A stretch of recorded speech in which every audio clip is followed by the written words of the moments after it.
Kukarmunda police દ્વારા cyber crime મામલે મહત્વપૂર્ણ સફળતા મેળવી છે। ગિફ્ટ હેમ્પર બનાવતી કંપનીની એજન્સી આપવાની લાલચ આપી ઓનલાઈન ઠગાઈ કરનાર આરોપીને ઝડપી લઈ ફરિયાદીની સંપૂર્ણ રકમ રૂપિયા 2.50 લાખ પરત આપવામાં આવી।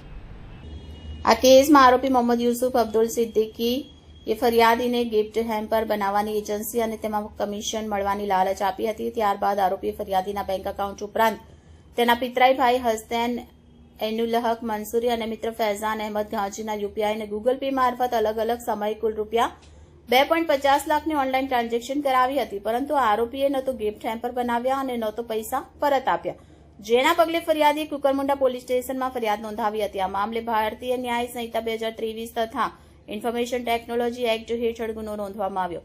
પોલીસ ઇન્સ્પેક્ટર આઈડી દેસાઈના માર્ગદર્શન હેઠળ ટીમે ટેકનિકલ એનાલિસિસ અને માનવ હ્યુમન રિસોર્સના આધારે તપાસ હાથ ધરી હતી।